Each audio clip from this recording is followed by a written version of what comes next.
President Trump said Tuesday that journalists reporting rudely and inaccurately about Press Secretary Sarah Sanders has led her to appear less and less from the White House briefing room podium.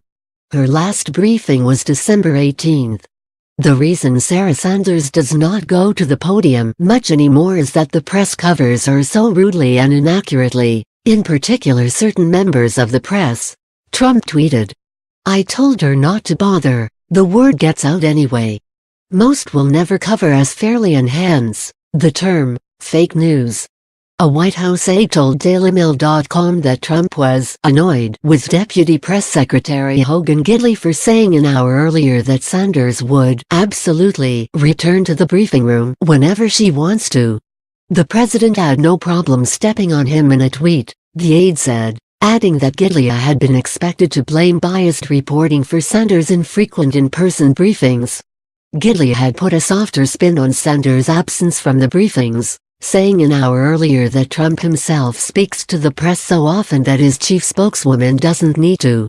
The press deputy, a former presidential campaign spokesman for Sanders' father Mike Huckabee, also told Fox and Friends viewers that White House reporters often demand a briefing from Sanders, only then to complain that they would rather hear from the president.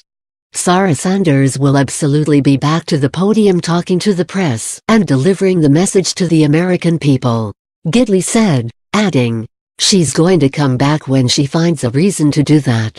Speaking to Fox News from the briefing room, Gidley claimed that the media often tell us when Sarah Sanders stands right behind me at this podium, "Why can't we hear from the president? We need to hear more from the president. So we put the president out.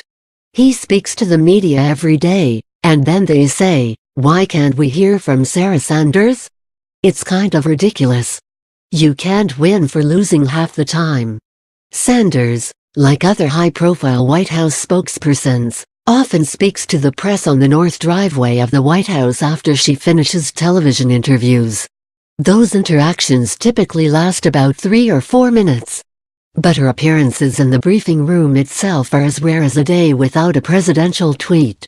This retreat from transparency and accountability sets a terrible precedent. Being able to question the press secretary or other senior government officials publicly helps the news media tell Americans what their most powerful representatives are doing in their name, White House Correspondents Association President Olivier Knox said Tuesday. While other avenues exist to obtain information, the robust, public back and forth we've come to expect in the James A. Brady briefing room helps highlight that no one in a healthy republic is above being questioned.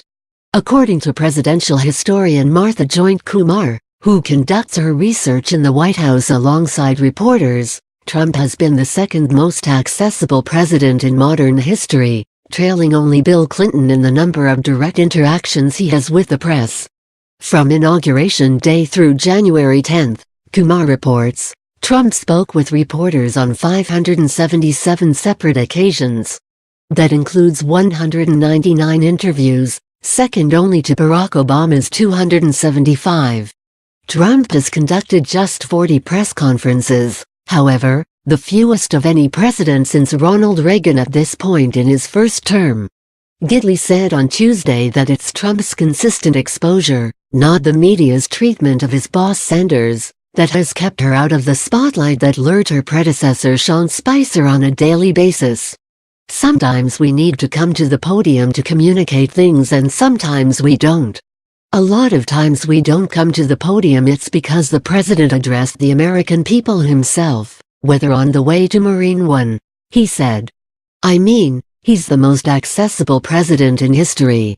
And most of the media in this room will tell you that." According to an account from CNN, the president might not be very accessible to Gidley himself. Trump confused other officials by asking them to get me Tiddly. "I want to talk to Hogan Tiddly," he repeated, before aides told him the actual name.